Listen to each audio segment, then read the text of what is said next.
1774లో ఫ్రాన్స్లో బూర్బన్ వంశస్థుడైన 16వ లూయి అధికారంలోకి వచ్చాడు. అతని భార్య ఆస్ట్రియా రాకుమారి అయిన మేరీ ఆంటోనెట్.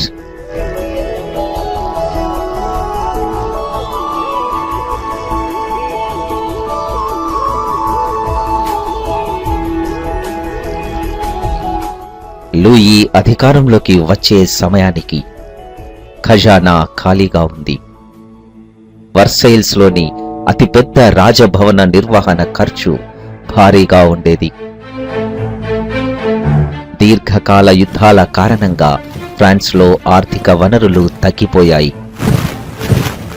దీనికి తోడు 16వ లూయి పాలనలోనే తమ ఉమ్మడి శత్రువైన బ్రిటన్ నుండి అమెరికా వలస ప్రాంతాలు స్వాతంత్రం పొందటంలో ఫ్రాన్స్ సహాయం చేసింది.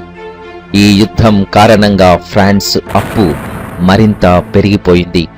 దాంతో ప్రభుత్వ నిర్వహణ కోసం పన్నులు పెంచక తప్పింది కాదు.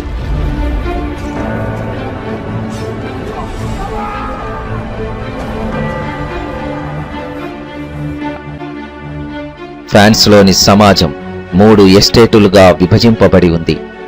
మొదటి ఎస్టేటులో మతాధిపతులు, రెండవ ఎస్టేటులో కులీన వర్గం, చివరి 3వ ఎస్టేటులో వ్యాపారస్తులు, న్యాయస్థాన అధికారులు, రైతులు, చేతివృత్తి కళాకారులు, కూలీలు, సేవకులు ఉండేవారు. మొదటి 2 ఎస్టేటుల వారు పుట్టుకతోనే కొన్ని ప్రత్యేక హక్కులు పొందేవారు. పైగా ప్రభుత్వానికి వీరు ఎలాంటి పన్ను కట్టాల్సిన అవసరం లేకుండేది. 3వ ఎస్టేటు ప్రజలు మాత్రం రాజుకు చెల్లించే పన్నులతో పాటు చర్చికి మరియు భూస్వాములకు కూడా పన్ను కట్టాల్సి వచ్చేది. 3వ ఎస్టేటు ప్రజలు టెయిల్లే అను ప్రత్యక్ష పన్నుతో పాటు అనేక పరోక్ష పన్నులు ప్రభుత్వానికి చెల్లించాల్సి వచ్చేది. ప్రభుత్వ నిర్వహణకయ్యే ఖర్చు మొత్తం 3వ ఎస్టేటు సమకూర్చాల్సి వచ్చేది. పంటలు విఫలమైన సంవత్సరాల్లో పేదల కష్టాలు మరింత తీవ్రమయ్యేవి.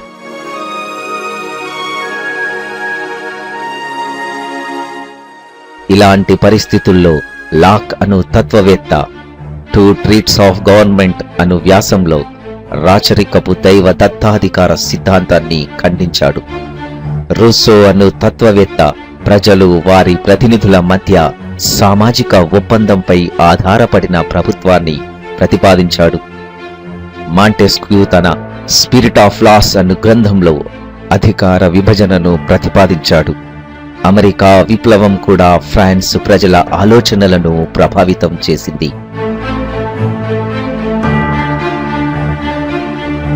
ఈ సమయంలో 16వ లూయి పన్నులు పెంచవలసి వచ్చింది. కొత్త పన్నులు విధించాలంటే పార్లమెంటు అయిన ఎస్టేట్ జనరల్ అనుమతితోనే రాజు విధించాలి. ఎస్టేట్ జనరల్లో 3 ఎస్టేటుల నుండి ప్రతినిధులు ఉండేవారు. 1789 మే 5వ తేదీన 16వ లూయి ఎస్టేట్ జనరల్ను సమావేశపరిచాడు. మొదటి ఎస్టేటులో 300 మంది, రెండవ ఎస్టేటులో మరో 300 మంది, 3వ ఎస్టేటులో 600 మంది ప్రతినిధులు ఉన్నారు. ఓటింగ్ మాత్రం ఒక్కో ఎస్టేటుకు ఒక్కో ఓటు మాత్రమే ఉండేది. అయితే ప్రతి సభ్యునికో ఓటు ఉండాలని 3వ ఎస్టేట్ సభ్యులు పట్టుపట్టారు. ఈ ప్రతిపాదనను రాజు తిరస్కరించాడు. పార్లమెంటుకు తలుపులు మూసివేయించాడు. దాంతో పక్కనే ఉన్న టెన్నిస్ కోర్టు మైదానంలో 3వ ఎస్టేటు ప్రతినిధులు సమావేశమయ్యారు. వాళ్ళు తమను తాము జాతీయ శాసన సభగా ప్రకటించుకుని రాజ్యాంగం తయారు చేసే వరకు విడిపోమని ప్రతిజ్ఞ చేశారు.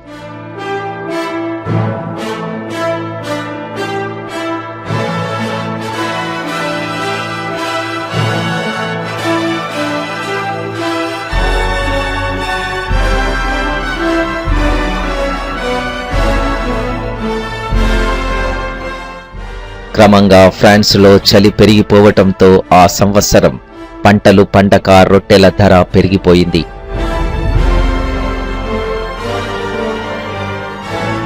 దుకాణాల ముందు వేచి చూసి మహిళలు నిల్వ చేసిన రొట్టెల దుకాణాల్లోకి దూసుకు వెళ్లటం జరిగింది.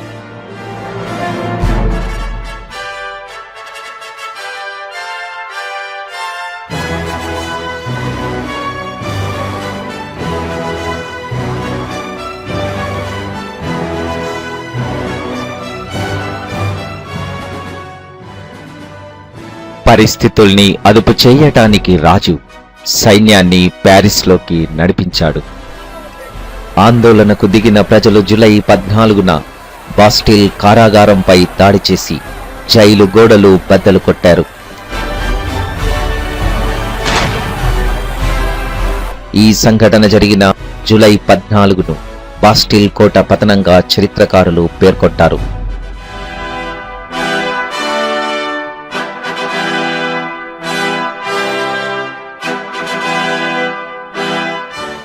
ఈలోగా పల్లెల్లో ప్రభువులు కోతకు వచ్చిన పంటలను నాశనం చేయటానికి దోపిడీ దొంగల ముఠాలను కిరాయికి కుదుర్చుకున్నారన్న పుకార్లు వ్యాపించాయి.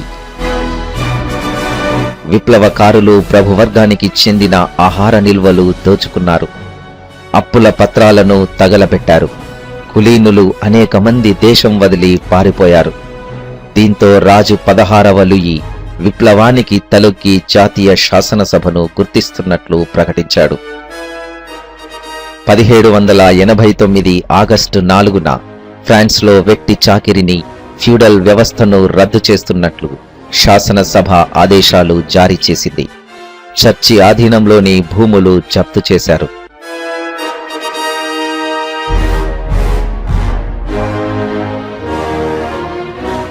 నేషనల్ అసెంబ్లీ రాజ్యాంగ రూపకల్పనలో ఉండగానే మరోసారి రాజు 16వ లూయి సైన్యాలు ప్యారిస్ నగరం చుట్టుముట్టాయి.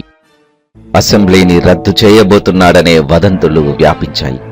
దీంతో నగరంలోని సాధారణ మహిళలు, విప్లవకారులు గుంపుగా బయలుదేరి వర్సైల్స్ రాజప్రసాదం చేరుకున్నారు.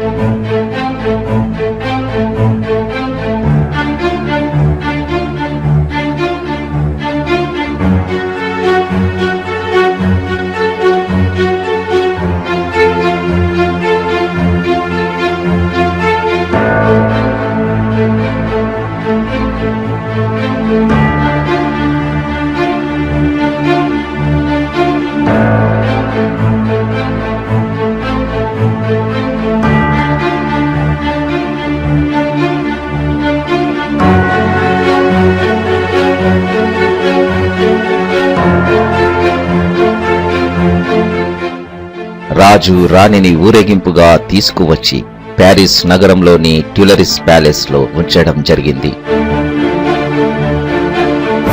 చివరకు రాజు ఫ్రాన్స్లో రాజ్యాంగబద్ధ పాలకునిగా ఉండడానికి అంగీకరించాడు.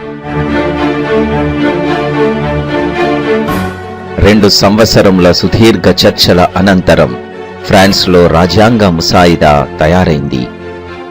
ఫ్రాన్స్లో 1791 రాజ్యాంగం చట్టాలను చేసే అధికారాన్ని జాతీయ శాసనసభకు ఇచ్చింది. 25 సంవత్సరాల పైబడిన, కనీసం 3 రోజుల కూలీ అంతకంటే ఎక్కువ పన్ను చెల్లిస్తున్న పురుషులకు మాత్రమే ఓటు హక్కు ఉండేది.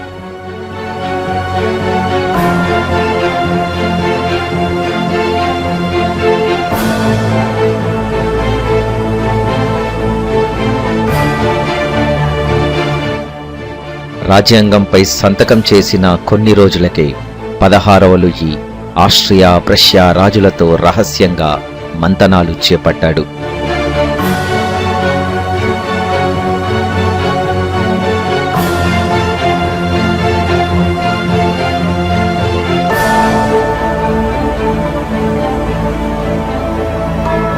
దీంతో ఆందోళన చెందిన ఫ్రాన్స్ జాతీయ సభ ప్రష్యా, ఆస్ట్రియాలపై యుద్ధం ప్రకటించింది. యుద్ధం జరుగుతుండగానే దేశంలో అప్పటికే అమల్లోకి వచ్చిన రాజ్యాంగం సమాజంలోని ధనిక వర్గాలకు మాత్రమే రాజకీయ హక్కులు ఇచ్చింది. ప్రజల విప్లవ పంథా మరింత కొనసాగటానికి ప్రజలు రాజకీయ క్లబ్బులు ఏర్పరచుకున్నారు. దీంట్లో విజయవంతమైంది జాకోబిన్ క్లబ్బు. వీరి నాయకుడు మాక్సిమిలియన్ రాబిస్పియర్.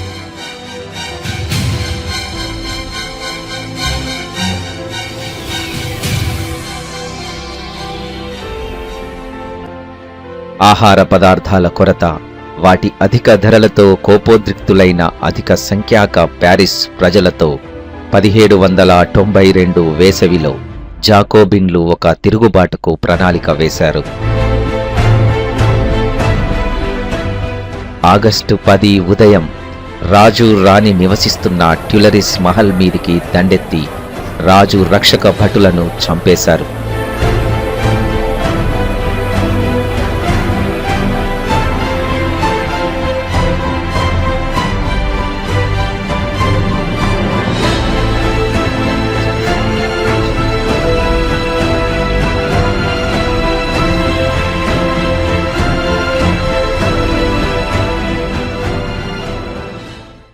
పిదప రాజు రాణిని జాకోబిన్లు చెరసాలలో బందీగా ఉంచటం జరిగింది.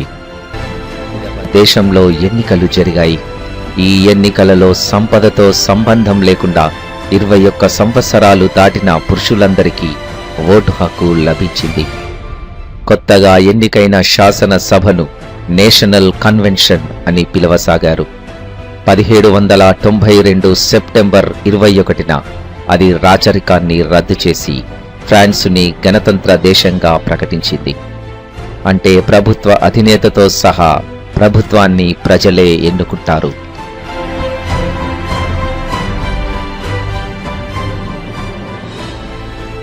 దేశంలోని సంక్షోభ పరిస్థితికి కారణం 16వ లూయి అని శాసనసభ తీర్మానించింది. అతన్ని గిలిటన్ యంత్రానికి బలి చేయాలని ఆదేశించింది.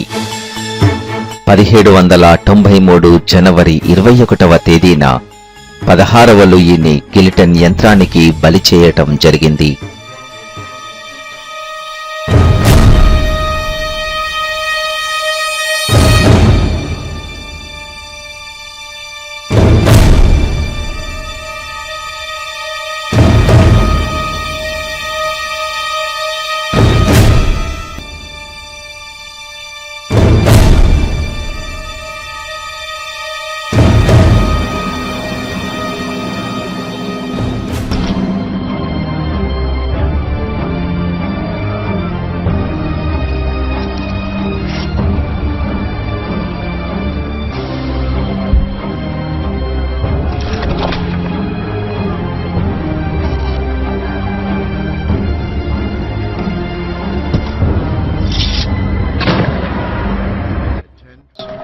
ఇది జరిగిన కొన్ని నెలలకే రాణి ఆంటోనెట్ను కూడా దోషిగా పరిగణించి ఆమెను కూడా హత్య చేయటం జరిగింది. –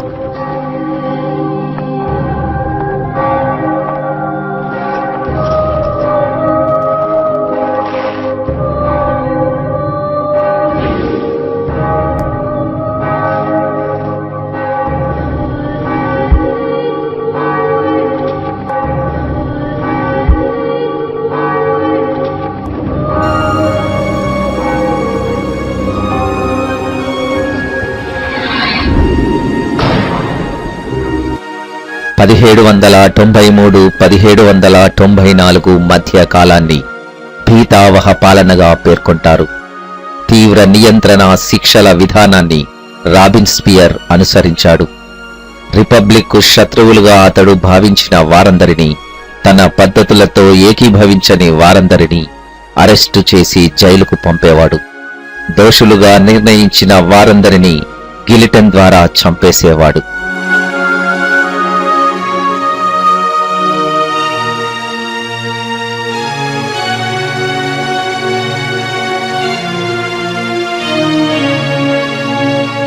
చివరకు రాబిన్స్పియర్ కూడా 1794 జులైలో న్యాయస్థానం ద్వారా దోషిగా నిరూపించబడ్డాడు.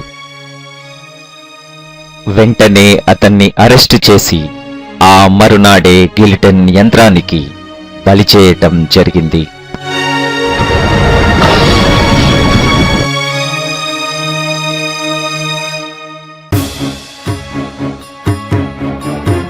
జాకోబిన్ ప్రభుత్వం పడిపోవటంతో సంపన్న మధ్యతరగతి వర్గం అధికారాన్ని చేజిక్కుంచుకున్నారు. 5 సభ్యులతో కూడిన కార్యనిర్వాహక వర్గాన్ని ఎన్నుకున్నారు. దీనిని డైరెక్టరీ అంటారు. డైరెక్టరీ తరచుగా శాసనసభతో ఘర్షణ పడుతూ ఉండేది. ఈ రాజకీయ అస్థిరత్వం నెపోలియన్ బోనపార్టీ అనే వ్యక్తి సైనిక నియంతగా ఎదగడానికి దారితీసింది. అంతిమంగా నెపోలియన్ ఫ్రాన్స్ చక్రవర్తిగా ప్రకటించుకున్నాడు.